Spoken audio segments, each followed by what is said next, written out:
Hi, my name is Michelle Holmes, and welcome to another edition of CMS Forex News. Today is Tuesday, July 1st, 2008. In Australia, the central bank held rates at 7.25%. The RBA statement said that financial conditions were tight as a result of moves the bank had already made and that credit growth was easing. Also, the very tight labor market seems to be slacking. Though inflation will remain high in the short term, the bank seems to think the current rate is sufficient to bring prices down in the medium term as domestic demand slows. In a separate release, manufacturing activity contracted in June. The PMI fell to 47, continuing a 6-month period of softer performance. In Japan, confidence among manufacturers fell to a 4-year low in the second quarter, with profits set to decline for the first time since the 2001 recession. The manufacturing index fell to 5 points in June from 11 in March. The services sector declined to a reading of 10. The silver lining is that both indexes were expected to fall even further.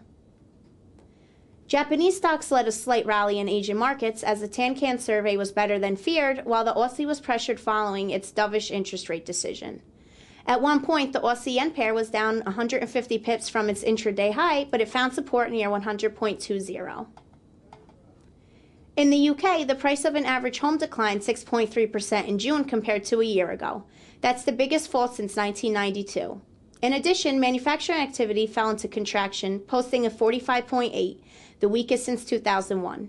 The UK economy is now facing a serious slowdown, though concerns about inflation are pressuring the central bank to keep rates high. The pound dollar shrugged off the housing news as the monthly rate came in better than expected and rallied to touch the 2-to-1 level for the first time since April. From there, the manufacturing data weighed on the pound and the dollar clawed back some of its losses for the day.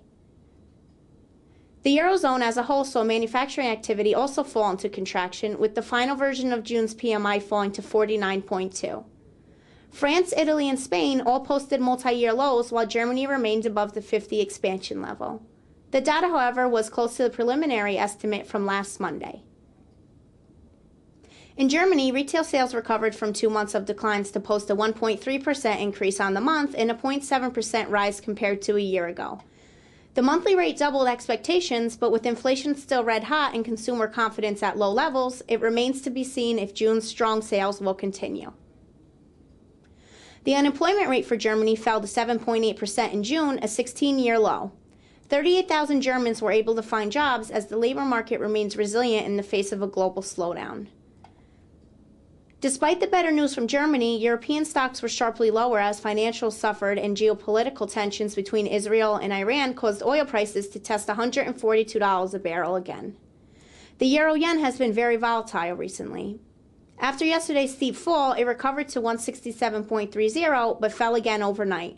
After retesting its low support near 166.20, the euro rallied once more in New York trading.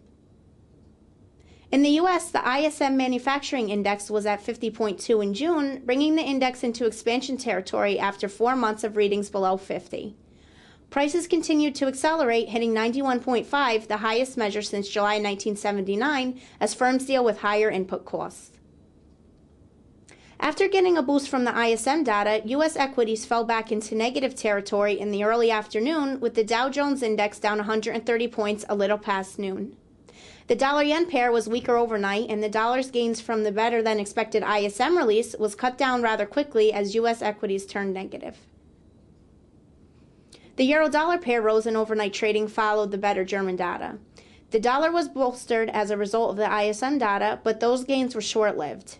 Weakening stocks, along with Ford's announcement that sales for June fell 28%, gave the euro the chance to set a new high near 1.5825. Tonight, Australia will post data on retail sales, while overnight the Eurozone releases producer price data. Tomorrow, the U.S. will reveal the ADP employment change and post its factory orders. That wraps it up for the day in Forex News. Join us again here tomorrow at cmsfx.com.